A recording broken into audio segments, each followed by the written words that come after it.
What's up, everybody? Welcome back. This is Forgo, and today we're going to show some more love to another waifu who is Valkyrie. And God Almighty, I have just loved this uniform ever since it came into the game. Now, as far as aesthetics, this thing's perfect.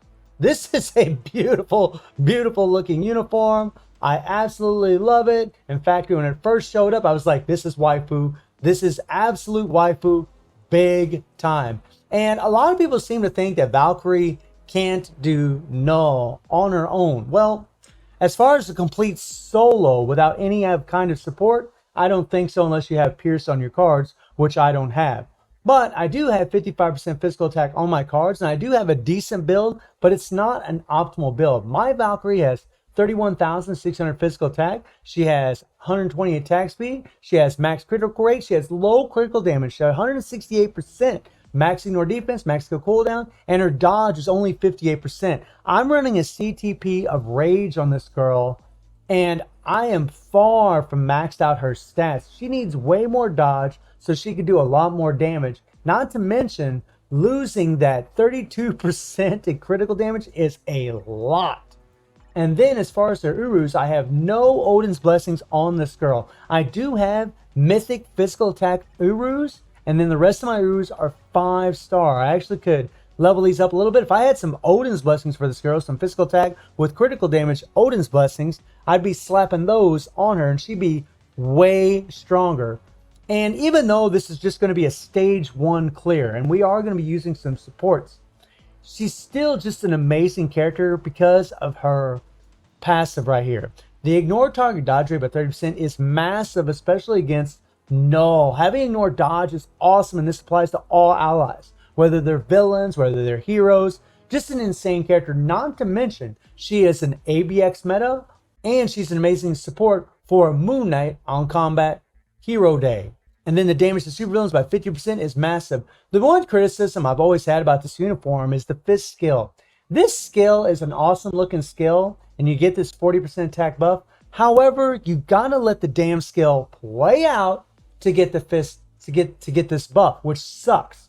And the other thing about her that's really annoying, and by the way, this recovery is very, very nice, and then the chain hit damage is also very, very cool. However, the chain hit damage is really nice, right? And the recovery is really nice for her, but she has no super armor. And this is the thing that really hurts this character. She has no invincibility. She has immunity, but she has no invincibility except for on her awakened skill. Now, she does have the damage accumulation plus 1%, which is massive for this character. She does have the paralysis, which works in regular world boss. In regular world bosses, she's absolutely insane. I've done videos about this character. She is monstrous in those game modes. Against Knull, not really. But still, fully awakened overdrive set. In all honesty, Power Banger Hawk would be a lot better because she doesn't get any a good all speed buff. This 1%, I really don't know why they put 1% all speed. I mean, it's really just a joke. It's like, why would you even put that in here? I think that's stupid when they do that, to be perfectly honest. And then we have a CTP of Rage, and this really is the best way to go. She has no elemental damage, so you can't put a CTP of Judgment on her, and you have to run the Rage if you really want to get the best damage out of this character, especially since her 4 skill, you gotta let the, or 5th skill, sorry, you gotta let this thing play out before you get the buff, and it's really a big bummer.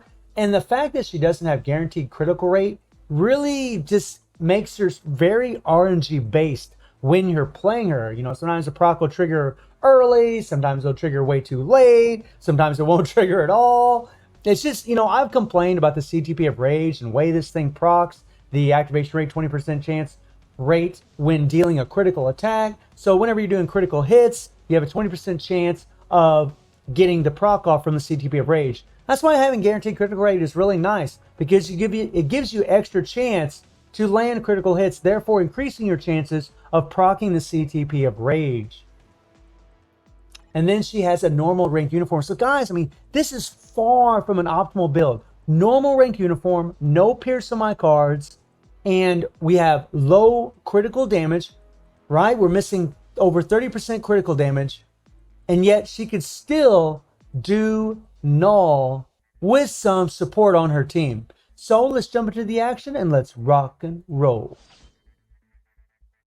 So the first thing we're going to talk about is Valkyrie's rotation. And it can be pretty funky, but it's actually pretty easy if you do have a CTP of Rage. So start with the damage accumulation, and then the Awaken skill. The screen zooms out, then hit the 5. Let the Pegasi come in. When they come in, if you have 2 or 3 seconds left on the proc, hit your 4 skill. If you have nothing left in your proc, go into the 2nd and the 1, then go back into the damage accumulation, the 3 and the 4. So depending on where the proc lands, whether it comes late or it comes early, really depends on whether or not you're going to use the 4 skill immediately after you bring the Pegasi in, or if you're going to use the 2nd and 1 skill, then the 3 and the 4 after the Pegasi come in. And I wanted to do this video for a few reasons. One, to show that Valkyrie can do this. And yes, she is going to need support. Obviously, if you don't have any Pierce in your cards, and you don't have a maxed out build like what I'm dealing with, there's just no way she could do this on her own. There's just no way without any kind of support. But the fact that she can do it, even with Mystique on the team, even with Cyclops with a 35% increase all attack leadership, it's still very, very impressive considering my build. And I also wanted to highlight Valkyrie because she is the best support in this game for so many reasons. One, she applies ignore target dodge. And by the way, look at all the damage she just did. She applies ignore target dodge rate from her passive to all of her allies, the 50% damage to the supervillains.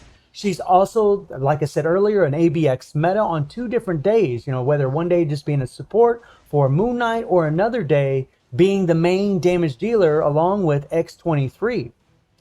And if you're doing like high level clears against Knull, you're going to have Valkyrie on the team because she is a great support, right?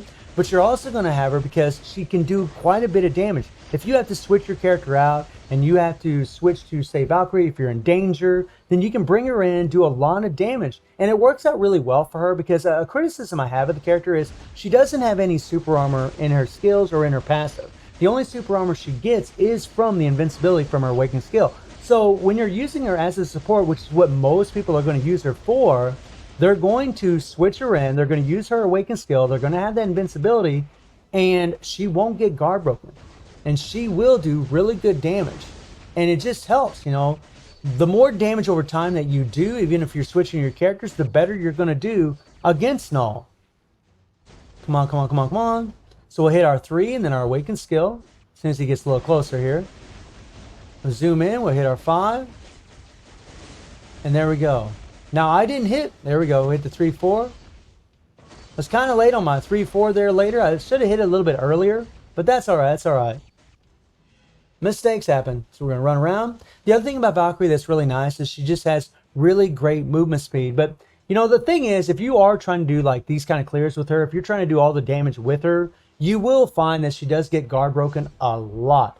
But a little trick that you can do is, whenever you don't have your invincibility up from your Awakened skill, you can just use your 1 skill to switch to the other side of Knull and then go into your 3-4.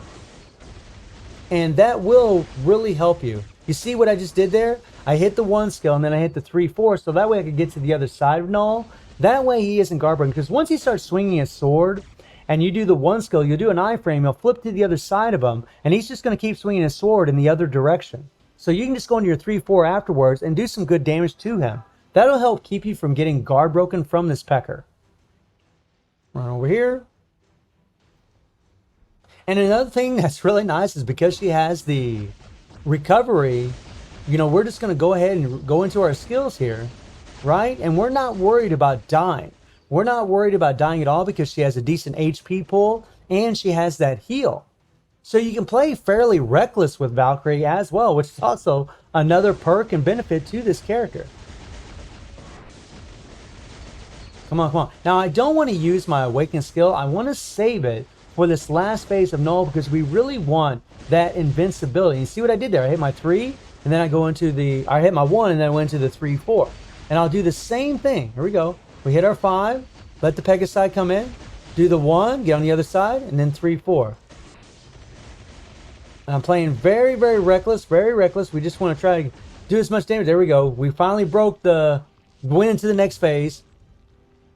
And this is why you want to have her Awakened skill ready. We just hit the 3 to get the damage accumulation, then the Awakened skill. Zoom out, 5. Pegasi come in. We got some time left on our proc. We go ahead and hit the 4 skill. And look at the damage. But you want to get the hell out of there because you might die. I tried moving away as fast as I could, and we're just going to start off with that 5. Pegasus going to come in, 3, 4, and boom. Did this all on her own, yes, with support, but I never switched her. We don't have any Pierce on our cards, and she doesn't even have an optimal build. A normal ranked uniform, 168 critical damage. These things severely hurt her power.